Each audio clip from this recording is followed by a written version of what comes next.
咁就頭先睇 A 單位啦，而家睇 E 單位。咁發展商就話咧 ，E 單位同 A 單位係可以打通嘅。打通咗之後咧，就大概1100幾尺咁樣咯。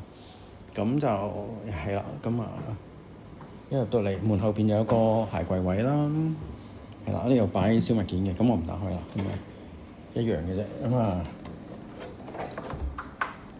咁啊雪櫃都係佳人流啊，電器都係佳人流，靚仔嘅，全部嘢都用啲配件都靚嘅，電器係啊，佳人流呢個牌子係 OK 貴嘅。咁啊係啦，就話做晒假天花啊，咁啊有晒消防頭啊、煙霧感應器啊咁樣嘅。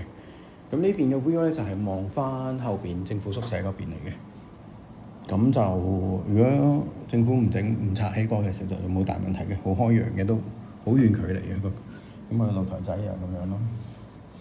係啦，咁啊一房咁啊擺梳化、擺電視呢邊，咁佢都齊晒嘅。咁啊，咁呢個就係得一個廁所嘅啫。係啦，咁啊又係有浴室度，咁啊都係用古銅色嘅潔具啊咁樣咯，坐廁。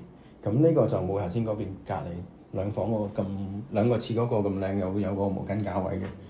咁呢個房佢就細啲啦。咁啊呢間房咧真係擺雜物嘅啫，應該就瞓唔到人嘅。係啦，因為呢個房太細啦。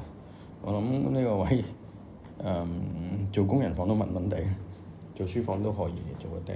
係啦，呢邊係主人房咯，佢就有邊角窗咯。邊角窗咁但係主人房佢呢邊咧就望呢個景啦，就望到少少海嘅。係啦，咁咯，咁都係擺衣櫃、擺張床咁樣，咁就啱啱好嘅。